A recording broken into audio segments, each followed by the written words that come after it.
오늘 하나님께서 우리에게 주신 말씀은 신약성경 히브리서 12장 2절의 말씀입니다. 하나님의 말씀을 봉독해 드립니다. 믿음의 주요 또 온전하게 하시는 이인 예수를 바라보자. 그는 그 앞에 있는 기쁨을 위하여 십자가를 참으사 부끄러움을 개의치 아니하시더니 하나님 보좌 우편에 앉으셨느니라. 아멘. 정지혜 집사님께서 물 위를 걷는 자라는 찬양을 하나님께 드리겠습니다.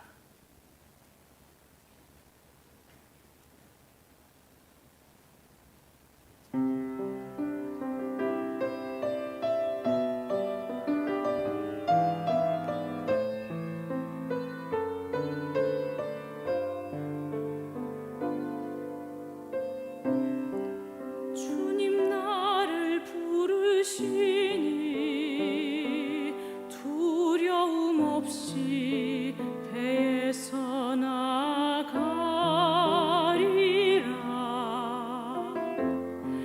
주님 나를 부르시니 주님 내게 오라시니 주님 보고 계시기에 의심치 않고 바다를 걸어가리라.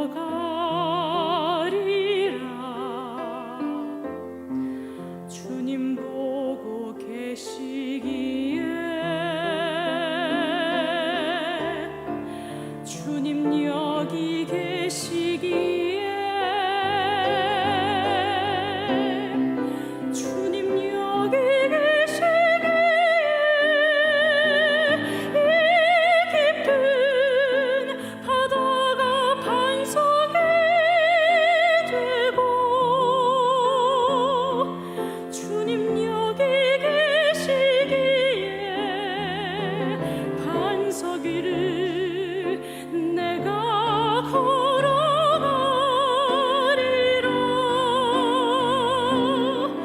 주님 여기 계시기에 저 거친 파도가 반석이 되고 주님 여기 계시기에 반석 위를 내가 걷습니다.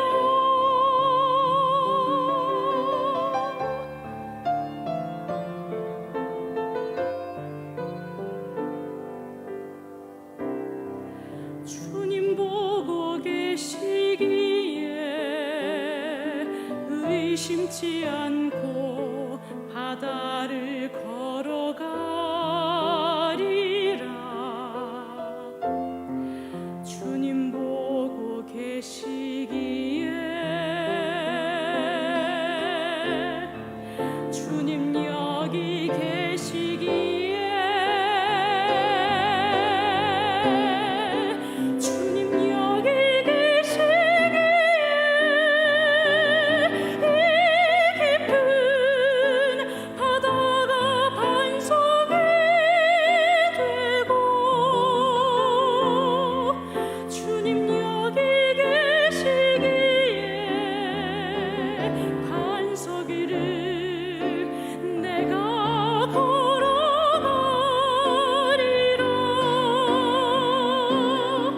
주님 여기 계시기에 저 거친 파도가 반석이 되고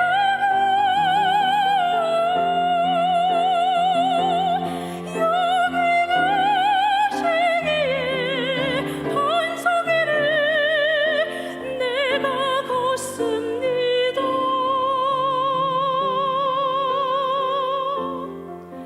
주님 여기 계시기에 반석 위를 내가 걷습니다.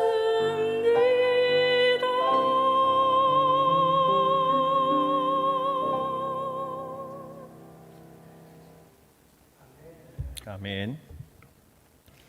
그 2주간은 제가 말씀을 전하면서도 마스크를 쓰고 설교를 하겠습니다. 혹 보시기에 조금 답답하시더라도 양해를 부탁을 드립니다. 하나님께서 우리에게 보여주신 하나님의 여러 가지 특성 내지는 성품 가운데 가장 대표적인 것이 거룩하심입니다. 하나님과 관계된 모든 것은 거룩하고 또 거룩해야만 합니다. 그래서 하나님의 백성인 우리도 거룩해야 합니다. 사실 우리가 이 땅에 살아가는 동안 그렇게 거룩하게 살기가 참 어렵습니다. 그러나 하나님의 거룩하심을 닮아 날마다 점점 거룩을 향해 나아가는 삶을 살아야 됩니다. 거룩하라 하고 명령하셨습니다. 너희는 거룩하라. 이 거룩하라는 명령이 구약 성경에만 있는 것이 아니고 신약에도 역시 거룩하라라는 명령이 계속 이어집니다. 베드로전서 1장에 보면 너희를 부르시니처럼 너희도 모든 행실에 거룩한 자가 되라 하셨습니다. 내가 즉 하나님께서 거룩하시니 너희도 거룩할지어다 하셨느니라. 우리는 거룩하게 살아야 됩니다. 그러나 그 사실을 모르는 바는 아니지만 실제로 우리의 삶의 모습은 어떻습니까? 늘 부족합니다. 거룩하기를 원하지만 항상 그렇게 살지 못하고 실패할 때가 너무나 많습니다. 그래서 오늘 이 시간에는 성도는 어떻게 거룩해질 수 있는가 하는 문제를 함께 말씀을 통해 배우려고 합니다. 거룩하게 살아보려고 온 힘을 다하지만 여러분들도 온 힘을 다해 거룩하게 살려고 노력했지만 그럼에도 불구하고 실패하는 자신을 발견하고 좌절에 빠지신 적은 없습니까? 사실 많은 교인들이 성경에 나타난 대로 그 이스라엘 백성들처럼 구약 시대에 기록된 이스라엘 백성들처럼 하나님의 법을 어떻게든 지켜서 거룩한 삶을 살아보려고 애를 씁니다. 근데 그게 사실 방법이 잘못된 겁니다. 구약 시대의 성도들은 하나님의 백성들, 이스라엘 백성들은 하나님의 선민으로 하나님의 법을 받아서 그 법대로 살려고 노력하고 애를 썼지만 결국 어떻게 됐습니까? 다 실패했습니다. 그러니까 우리는 그 실패한 모델을 자꾸 따라하려고 하는 게 문제입니다. 그렇게 법을 지키려고 하는 노력은 실패할 수밖에 없으니 하나님께서 다른 길을 열어주셨다. 이게 이제 성경의 가르침인데, 그래서 우리는 하나님께서 열어주신 다른 길을 따라가야 되는데 자꾸 실패한 길을 따라 배우려고 하니 우리도 실패할 수밖에 없는 겁니다. 뭐 어떻게 해야 하는 겁니까? 하나님께서 알려주신 길은 어떤 것입니까? 성도는 어떻게 거룩해집니까? 거룩하게 된다, 점점 거룩해진다 라는 말로 교리적인 용어로 거룩할 성자에 될 화자를 써서 성화라고 부릅니다. 예수 믿는 순간 구원받아서 하나님께 의롭다고 인정받는 그 의인, 의롭다고 인정받는 겁니다. 의인 이후에 바로 일어나는 일은 성화가 우리의 삶 속에서 계속 이어져야 됩니다. 계속 거룩해지는 삶을 산다는 겁니다. 근데 거룩해지지는 못하고 늘 실패하고 늘 넘어지는 삶만 사니 참 문제입니다. 어떻게 해야 되느냐? 다른 종교들은요, 하나님 아닌 가짜 신, 거짓 신을 섬기는 종교들은 대부분 무슨 행위를 해라, 또 정성을 들여라, 그래서 새벽에 정한수 떠놓고 새벽마다 치성을 드리기도 하고, 또 3,000배, 5,000배 무슨 절을 하는 기도를 하기도 하고, 또 뭐 합니까? 엄청난 물질을 갖다 바치고 구슬하기도 하고, 뭐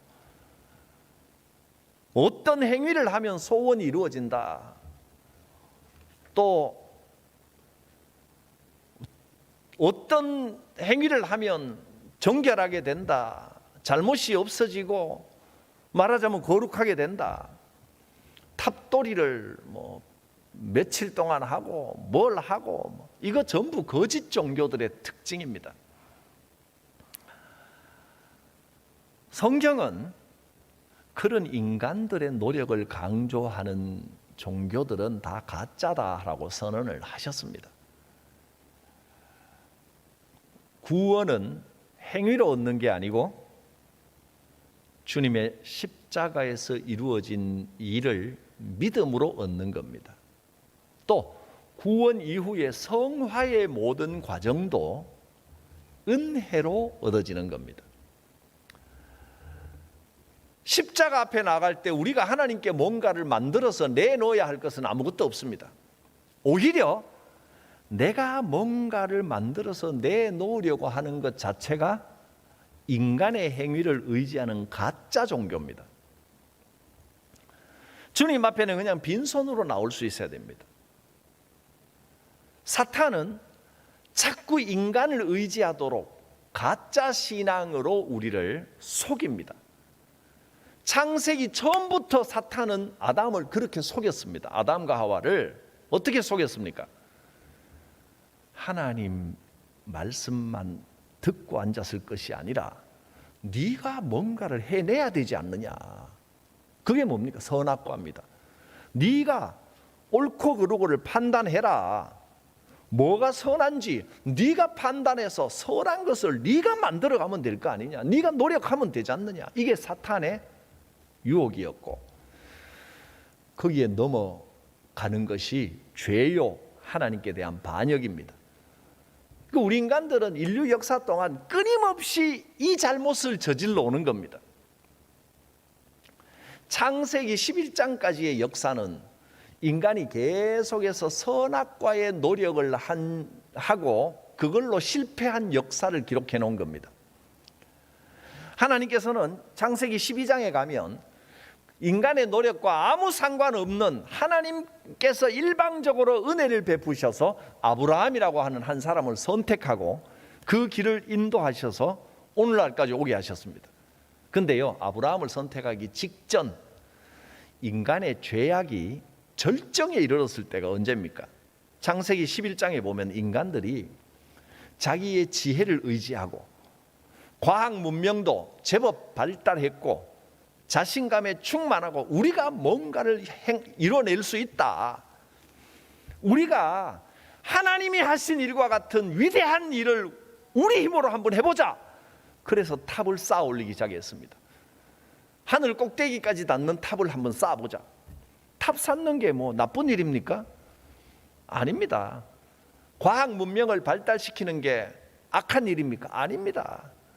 인간들은 문제는 자기들은 선하다고 하는 자기들의 노력으로 하나님을 생각지 않고 인간의 노력으로 뭔가를 해보려고 끝없이 노력하는 것 자체는 하나님께 반역이 됩니다. 그런 방법으로는 거룩해질 수 없습니다. 그래서 하나님이 그런 것 완전히 흩어버리시고 인간이 뭔가 해내려고 하는 것을 다 흩어버리시고 오직 하나님 입장에서 일방적으로 은혜로 아브라함을 선택하셨습니다. 주님 앞에 나아갈 때는 내가 뭔가를 만들어서 주님 앞에 내놓으려고 하는 것들을 버려야 됩니다. 인간의 업적, 인간의 행위를 의지하는 것은 하나님께 반역 행위요, 그게 바로 죄입니다. 우리는 예수님의 십자가를 바라봐야 됩니다. 사실 이 모든 역사는 삼위일체 하나님이 하시는데 성부 하나님은 전능하심으로 모든 것을 운행하시고 섭리하시기 때문에 너무나 크신 하나님을 우리가 직접, 영이신 하나님을 직접 알 길은 없습니다. 또 성령님은 은연중에 우리가 알지 못하는 사이에 우리를 계속해서 도우시고 인도하십니다. 그래서 성령님을 우리가 인지하고 이 성령님이 이렇게 일하시는구나 하고 발견할 수 있지는 못합니다. 가끔 이제 충만할 때 느낄 뿐이지 우리는 성령님을 직접 대하지는 못합니다. 그러니까 우리가 직접 고백할 수 있는 것은 삼위일체 하나님 중 성자 하나님, 우리에게 나타나 보여주시기 위하여, 즉 계시되신 하나님 예수 그리스도를 생각하고 묵상하고 바라보고 고백할 수 있습니다. 예수님은 우리에게 나타나 주신 하나님이십니다. 그러니까 우리는 예수님을 끊임없이 생각하고 끊임없이 예수님을 고백해야 되는 겁니다. 그건 삼위일체 하나님 모두에 대한 고백이고 경배가 됩니다. 어떻게 하면 거룩해지느냐? 끊임없이 예수님을 바라보고 예수님을 묵상하고 생각하고 고백해야 됩니다. 여러분들이 예수님을 처음 믿을 때 모두가 내 죄를 위하여 대신 내 죄를 지시고 고통당하시고 죽으신 예수님을 고백하셨을 것입니다. 내 죄가 십자가에서 예수님께서 다 지워주심을 믿습니다 하고 예수님을 깊이 바라보셨습니다. 그렇게 고백했기 때문에 하나님의 자녀가 됐고 구원받고 지금 예배를 드리고 있습니다. 그런데 문제는 그렇게 한 번 바라보고 끝내버려서는 안 됩니다. 그 이후에 우리가 거룩하게 살아가는 모든 과정 속에 매일매일 매순간 그 예수님을 또다시 바라보고 그 십자가를 의지해야 됩니다. 그것이 신앙생활이고 그것이 거룩해지는 성화의 방법입니다. 우리는 자꾸 신앙생활 잘한다라고 하는 것을 내가 뭔가 결단을 하고 선한 것을 만들어서 하나님 앞에 내놓는 걸로 자꾸 착각합니다. 근데 그건 신앙이 아니라 오히려 반역입니다. 예를 들어서 내가 예수 잘 믿으려고 기도를 많이 합니다. 성경을 많이 읽고 달달달 외웁니다. 물론 성경 많이 읽고 기도 많이 하는 것은 아주 좋은 일입니다. 그런데 예수님을 의지하여 은혜로 그 일을 하는 게 아니고 내가 이만큼 기도했다, 내가 이만큼 은사와 능력을 받았다, 또는 내가 이만큼 성경을 많이 읽었다, 내가 이만큼 헌신하고 봉사했다, 내 결단, 내 행위를 나타내려고 하면 그것은 신앙이 아니라 반신앙입니다. 오히려 반역이 됩니다. 내 것을 의지하는 모든 것은 선악과입니다. 그건 사탄의 전략입니다. 사탄은 계속해서 태초에 아담을 속인 것처럼 지금도 나를 속이려고 합니다. 네가 결단하고 네가 선한 일을 하고 네가 잘할 수 있지 않느냐. 자꾸 내 자신을 의지하게 만드는 겁니다. 나를 의지하지 않으려면 예수 그리스도를 계속해서 바라보는 수밖에 없습니다. 주님을 바라보면 바라볼수록 나를 덜 의지하게 됩니다. 주님을 바라보지 않으면 그 의도가 어떻든지 간에 자꾸 인간은 자기를 의지하게 되고 자기의 결단과 노력으로 하는 모든 일은 좋은 열매를 맺지 못합니다. 우리는 자꾸만 예수님을 바라보지 않고 자기 자신을 바라보고 자기 자신의 지혜와 힘을 의지하려고 합니다. 그래서 실패합니다. 예수님을 바라봐야 됩니다. 구약 성경에 거룩이라고 표현된 것을 좀 신약적인 표현으로 바꾸면, 신약에서 많이 사용하는 표현으로는 경건이라고 나옵니다. 뭐 엄밀하게 따지면 조금 다르다고 할 수 있지만 거의 비슷한 뜻입니다. 구약의 거룩이라는 의미는 신약의 경건으로 표현됐습니다. 디모데전서 3장 16절에는 경건의 비밀을 알려줍니다. 이 크고 놀라운 경건의 비밀을 너희에게 알려주겠다. 크도다 경건의 비밀이여 그렇지 않다 하느니 없도다. 확실하다는 말입니다. 그럼 그 경건의 비밀이 뭡니까? 그 이후에 적어놓은 걸 보면 이렇게 여러분이 뭐 기도 많이 하고 성경 많이 보고 예배 드리고 또 뭐 어떻게 하면 경건입니다, 이런 이야기 한마디도 없습니다. 뭐라고 되어 있습니까? 예수님에 관한 이야기만 나와 있습니다. 경건의 비밀은 뭐냐면 예수 그리스도입니다. 그는 육신으로 나타난 바 되시고 영어로 의롭다 하심을 받으시고 천사들에게 보이시고 만국에서 전파되시고 세상에서 믿음 받으시고 영광 가운데 올려지셨느니라. 이게 경건의 비밀입니다. 경건은 오직 예수 그리스도 주님만 바라보는 겁니다. 내가 뭘 해내는 게 아닙니다. 예수님의 고난당하심과 부활과 영광을 깊이 묵상하는 것이 바로 경건의 비밀입니다. 우리는 예수님을 바라봐야 됩니다. 그게 거룩의 길이고 그게 경건의 길입니다.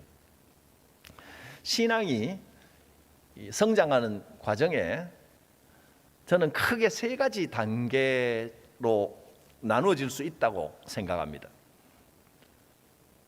그 세 가지, 뭐 1단계, 2단계 해도 되지만 초급 단계, 중급 단계, 그다음에 고급 단계 이렇게 불리면 이해하기가 쉬울 것 같습니다. 초급 단계는 뭐냐면 이제 예수를 믿고 나면 뭔가 잘해보려고 결단을 합니다. 내가 이제 교인답게 그리스도인답게 선하게 착하게 한번 열심히 하고 봉사도 많이 하고 헌신하고 교회를 위하여 하나님을 위하여 내가 뭔가 한번 잘해보겠다 결심하는 게 이게 초급 단계입니다. 가장 초보적인 단계. 뭐 초신자들은 나쁜 건 아닙니다. 그냥 단계가 좀 낮다는 겁니다. 초신자들은 뭐 이렇게 시작합니다. 근데 이 단계의 문제가 뭐냐면 자기 스스로의 노력에 의지한다는 겁니다. 그래서 결국은 또 넘어지고 나는 잘해보려고 하는데 자꾸 생각이 다른 사람들과 부딪히고 이거 왜 이러지? 뭔가 의도는 좋은데 결과가 안 좋습니다. 왜?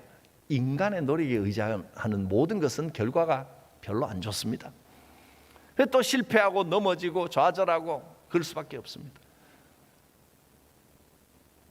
이 단계를 누구나 이제 거칩니다. 근데 이 단계가 나쁘다는 건 아니고 여기에 머무르면 안 된다는 겁니다.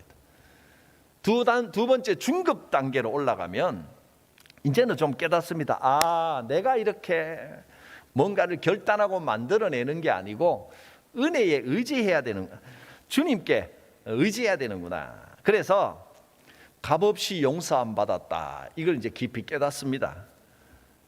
죄 문제가 다 해결됐구나.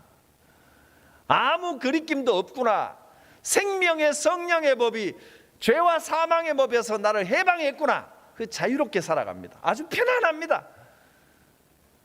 평안을 누립니다. 마음이 항상 편합니다. 뭐 염려 걱정도 없습니다. 이 조금 이제 성장한 단계입니다. 근데 이 단계의 문제는 뭐냐면 이 시간이 조금 지나면서 자유를 누리는 것은 좋은데 그러다 보니 뜨거운 사명감이 없고 뭔가 도전되는 게 없고 어제나 오늘이나 내일이나 그날이 그날입니다. 그래서 아주 신앙이 습관적이 되어버립니다. 뜨거운 게 별로 없습니다.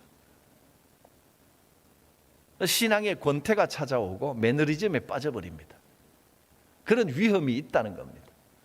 근데 한 단계 더 나가서 이제 고급 단계가 되면 이렇게 성장해 가야 됩니다. 세 번째 고급 과정은 은혜를 깨닫고 은혜로 살아가는 겁니다. 매일매일 새롭게 공급되는 은혜를 받는 단계까지 가야 됩니다.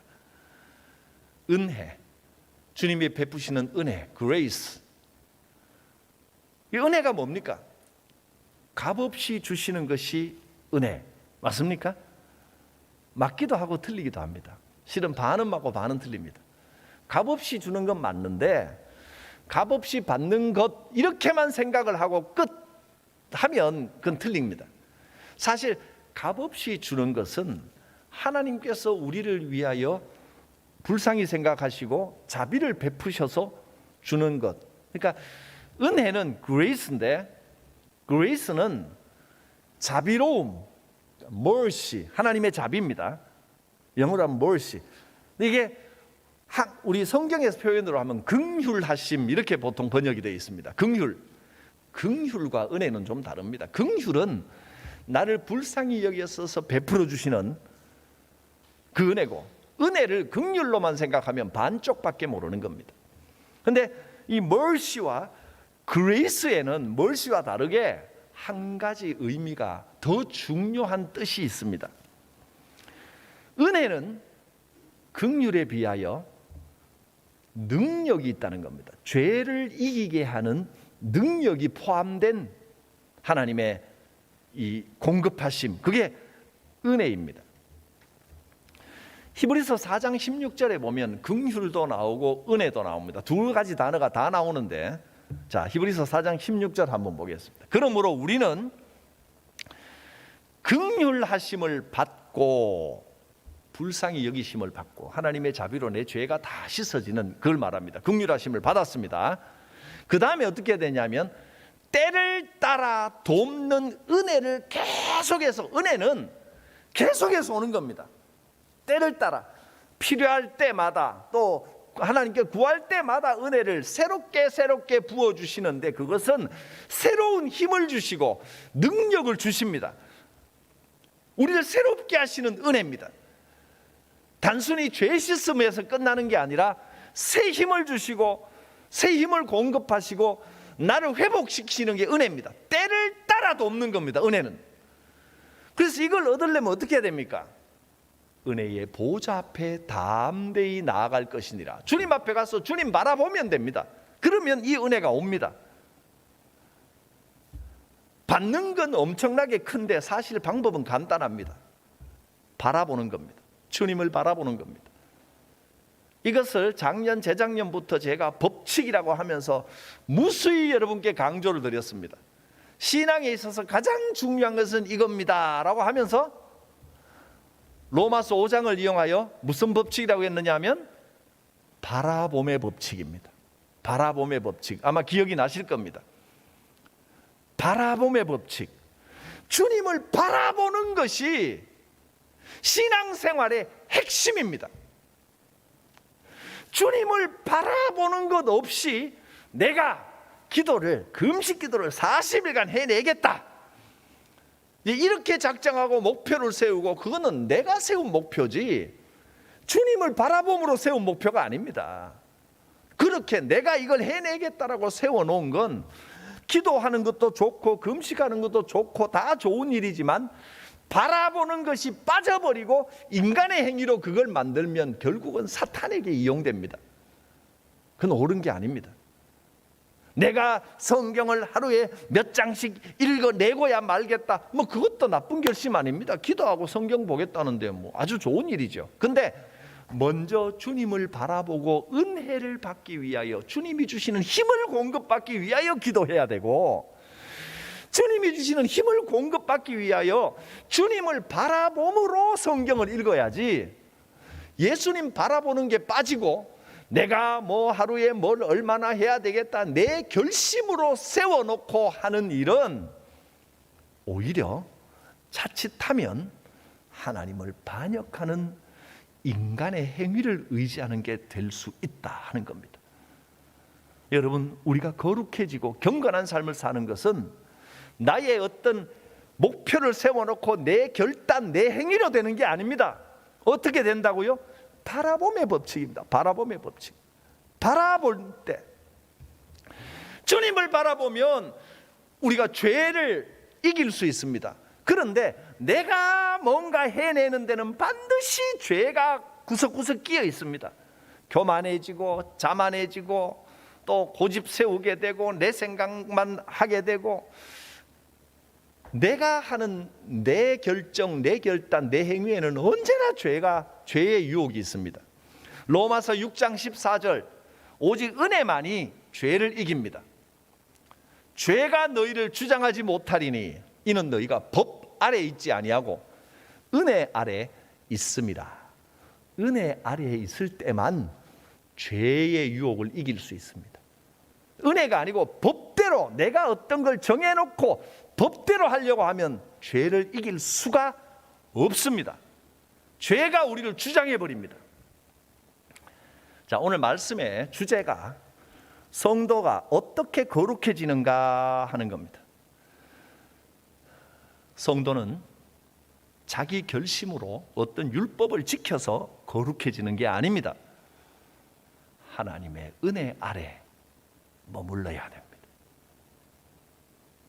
주님을 묵상하고 바라보는 겁니다. 날마다 주의 십자가를 묵상하면서 은혜의 보좌 앞에 머물러야 거룩해지는 겁니다. 예수님을 바라보아야 됩니다. 어떤 예수님을 어떻게 바라보라고 했습니까? 믿음의 주요 또 온전하게 하시는 이인 예수를 바라보자. 예수를 바라보면 바라볼수록 예수께서 우리를 온전하게 해주십니다. 믿음의 주요라고 하는 것은 우리를 구원하신 예수를 바라보면 우리를 바라봄으로 우리는 구원받았습니다. 근데 그걸로 끝나는 게 아니라 계속해서 예수님을 바라봄으로 예수님이 우리를 점점 온전하게 거룩하게 경건하게 만들어 가시는 겁니다. 나를 위해 고난 받으신 예수님, 부활성천하여 영광의 자리에 계신 예수님, 나를 다스리시는 예수님, 그러니까 고난의 주님, 영광의 주님, 이 주님을 묵상해야 됩니다. 바라봄의 법칙, 주님을 바라봄으로써 거룩해지는 것, 이것을 이름을 또 붙였습니다. 원리입니다. 원리. 어떤 원리? 바라봄으로 거룩해지는 원리. 은혜의 원리입니다. 예수님을 바라보면 바라볼수록 온전하게 만들어 주십니다. 새 힘을 주시고 능력을 공급하시고, 능력이라고 하는 것은 무슨 기적을 베푸는 능력이 아니라 실제적으로 우리에게 가장 필요한 능력이 뭡니까? 죄를 이기는 능력입니다. 은혜는 죄를 이기는 능력을 우리에게 주십니다. 그러니까 은혜가 있으면 교만하지 않습니다. 교만할 수가 없습니다. 은혜가 있으면 목이 곧을 수가 없습니다. 고집 세울 수가 없습니다. 그냥 낮아집니다. 은혜가 임하면 낙심할 수가 없습니다. 새 힘을 주시니까 또 일어납니다. 은혜의 원리입니다. 예수님을 바라보면 은혜 아래 머물게 되고 은혜가 임하여 우리를 살리고 죄를 이기게 하십니다. 이게 은혜의 원리요, 바라봄의 법칙입니다. 은혜의 원리는 바라봄의 법칙으로 진행이 됩니다. 우리 자신의 힘만으로는 죄를 이길 수 없습니다. 거룩할 수 없습니다. 은혜 안에 머물 때만 이길 수 있습니다. 주여, 은혜 아래 머물게 하옵소서. 그 은혜라는 것이 이제 조금 말씀으로 정리가 됐습니다. 은혜라는 것이 막연하게 그냥 값없이 구원받았다 하는 것에 끝나는 게 아니고, 은혜는 뭐라고요? 우리를 온전하게 하시는 예수님이 공급하시는 능력, 새 힘, 이건데 어떻게 얻습니까? 바라보면 됩니다. 바라보면, 예수를 바라봅니다. 바라본다는 것은 계속해서 주님을 집중하여 묵상한다는 겁니다. 나를 위해 고난당하신 주님, 영광의 자리에서 나를 위하여 내 인생의 주인으로 다스려 주시는 주님, 능력을 공급하시고 새 힘을 주시는 주님, 주여 은혜 아래 머물게 하옵소서. 그게 은혜의 원리입니다. 주의 십자가로 은혜의 보좌 앞으로 지금 나아가게 하옵소서. 아주 단순하고 간단한 것 같지만 주님을 계속해서 자주 묵상해 보십시오. 깜짝 놀라게 될 것입니다. 주님이 이런 힘을 내게 주시는구나. 내가 어떻게 그 어려운 시험을 이겨냈지? 주님을 바라보니까 이렇게 담대하게 이겨내게 하시는구나. 우리 힘으로 된 게 아닙니다. 하나님의 은혜가 생명과 그 성령의 힘이 우리를 강하게 사로잡아 주십니다. 은혜는 우리 성도들을 거룩하게 만들어 주시는 능력입니다. 할렐루야. 은혜입니다. 은혜. 그의 주의 그 십자가를 묵상하며 그 영광스러운 보좌를 바라보며 믿음의 주요 또 온전케 하시는 예수를 바라보는 것입니다. 주님을 바라보십시오. 그게 신앙입니다. 내가 뭔가를 만들어서 하나님 앞에 탁 내놓으려고 하는 게 그게 신앙이 아닙니다. 그건 가짜 신앙, 반신앙입니다. 주님을 바라보는 게 신앙입니다. 먼저 다 내려놓고 주님을 바라보시길 바랍니다. 예수님을 묵상하십시오. 기도합니다. 우리를 온전하게 하시는 이인 예수를 바라봅니다. 은혜를 베풀어 주셔서 새 힘을 주시고 모든 죄와 유혹을 이기는 능력을 베풀어 주옵소서. 주의 은혜 아래 머물게 하옵소서. 주님을 바라봄으로 이 모든 답답하고 어려운 상황들을 주의 은혜로 이겨내고 오히려 더 크고 놀라운 새 힘을 얻게 하여 주옵소서. 주여 은혜 안에 우리를 새롭게 하옵소서. 예수님의 이름으로 기도드립니다. 아멘. 주신 말씀에 우리의 믿음의 고백으로 반응하겠습니다. 사도신경으로 신앙 고백드립니다. 나는 전능하신 아버지 하나님 천지의 창조주를 믿습니다. 나는 그의 유일하신 아들 우리 주 예수 그리스도를 믿습니다.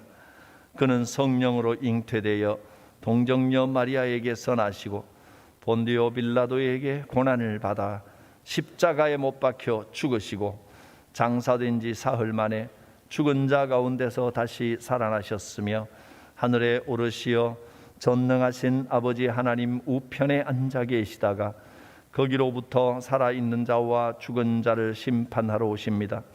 나는 성령을 믿으며 거룩한 공교회와 성도의 교제와 죄를 용서받는 것과 몸의 부활과 영생을 믿습니다.